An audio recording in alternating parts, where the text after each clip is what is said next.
আমি রবীন্দ্রনাথ ভট্টাচার্যের কাছে যাব। রবীন্দ্রনাথবাবু, এইটা আপনি মানবেন যে এই যে ভূপেন্দ্র যাদবের বাড়িতে বৈঠক, এটা কিন্তু গত এক সপ্তাহে অন্তত 3বার দেখা গিয়েছে। তার মধ্যে আবার রাজ্যসভার পদত্যাগী সাংসদ, তিনি আবার বিজেপি সাংসদের সঙ্গে তিনি বৈঠক করেছেন।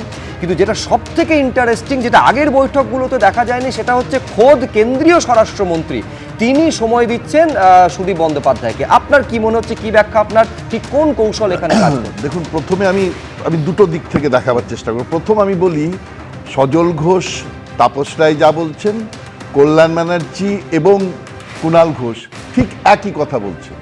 অর্থাৎ এই লোকটি সম্বন্ধে, সুদীপ বন্দ্যোপাধ্যায় সম্বন্ধে মমতা বন্দ্যোপাধ্যায়ের অসম্ভব দুর্বলতা ছিল। উনি 6টা লোকসভা এমপি হয়েছেন এবং 2011 সাল থেকে লংগেস্ট টিএমসির পার্টি লিডার হিসেবে মমতা বন্দ্যোপাধ্যায় তাকে প্রতিষ্ঠিত করেছেন। সুদীপ বন্দ্যোপাধ্যায় এমন কি যোগ্যতা যাতে তিনি এই পার্টি লিডারের এই 6টা প্রধান লোকসভাতেই তিনি, কিন্তু এটা আপনাকে মানতে হবে, মমতা বন্দ্যোপাধ্যায়ের অত্যন্ত বিশ্বস্ত, অত্যন্ত, সেইটাই আমি তার বলছি। তার মানে তার যোগ্যতা ছিল, তিনি মমতা বন্দ্যোপাধ্যায়, সেটাই প্রশ্ন, এত বিশ্বস্ত, এতটা অনুগত যিনি ছিলেন, তিনি হঠাৎ করে বেসুরো কেন? এইটার এবার আপনি দ্বিতীয় কারণে, তাহলে এত বিশ্বস্ত ছিলেন তিনি বিরোধী হচ্ছেন, তার কারণটা কি আপনাকে ভাবতে হবে। দেখুন, উনি 17,000 কোটি টাকার রোজ ভ্যালি কাণ্ডে তিনি চার্জশিটেড হয়েছিলেন, দীর্ঘদিন গ্রেপ্তার হয়েছিলেন এবং অ্যাপ্রক্সিমেটলি 27 লাখ টাকা তিনি নিয়েছেন, ফরেন ট্রিপে গেছেন ইত্যাদি, সিবিআই চার্জশিট ইত্যাদি পেনশন করেছিল। তার মানে তার কিন্তু সেটার কেসের কিন্তু রায় এখনো বেরোয়নি, সে কেস কিন্তু এখনো চলছে।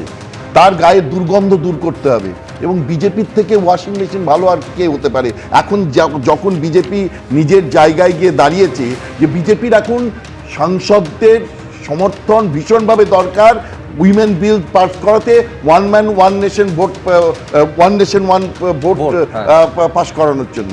তাহলে সুদীপ বন্দ্যোপাধ্যায় সেখানে চলে গেলে তারা অ্যাকসেপ্ট করে নেবেন। হ্যাঁ, রাজ্য, আজকে আনন্দবাজারে খবরে বেরিয়েছে যে রাজ্য বিজেপি পরিষ্কার বলে দিয়েছে এদেরকে তৃণমূলে নেওয়া যাবে না, তৃণমূলে নেবে না। ওরা তো সংসদীয় দল হিসেবে থাকবার চেষ্টা করছে এবং সবাই মিলে যখন একটা দল গঠন করছে, আমি তো আগেই বলেছি, এর আগেও আমি বলেছি যে দুটো আমাদের পার্টি সিস্টেম, দু ধরনের পার্টি সিস্টেমের কথা আইনি ব্যবস্থায় আছে। একটা হচ্ছে পার্লামেন্টের মধ্যে যেটা, সেটা লেজিসলেটিভ পার্টি, তার মাথার উপর আছেন স্পিকার। আর সাংগঠনিক দল যেটা মানে পার্টি, লেজিসলেটিভ পার্টির সৃষ্টি যদি বলা যায় কনস্টিটিউশনে 1985 সাল থেকে, আর 1951 সাল থেকে সাংগঠনিক দলের স্বীকৃতি আছে পিপুলস রিপ্রেজেন্টেশন অ্যাক্ট 1951-এ, তার মাথার উপর আছে ইলেকশন কমিশন। এখন লেজিসলেটিভ যে এমপিরা, তারা যদি সবাই মিলে গিয়ে চলে আসেন, স্পিকার তাদের অনুমতি দিয়ে দেবেন, তারা একটা আলাদা, তারাই অরিজিনাল বলবে। এখন ঋতো ওর সঙ্গে তার নাকি যোগাযোগ নেই, কাকলি করতে বলছে, কে ঋতো, আমি ওসবের মধ্যে নেই। ঋতো বলছেন এদের সঙ্গে, অর্থাৎ নানা টুকরো টুকরো হয়ে গেছে। বিজেপি দুটো ফায়দা পাচ্ছে, এক হচ্ছে এরা টুকরো টুকরো হয়ে যাচ্ছে, যেটা সত্যি কথাই তারা চেয়েছিল এবং বহু মানুষও চেয়েছিল এই দলটা টুকরো টুকরো হয়ে যাক। এবিপি আনন্দ, এগিয়ে থাকে, এগিয়ে রাখে।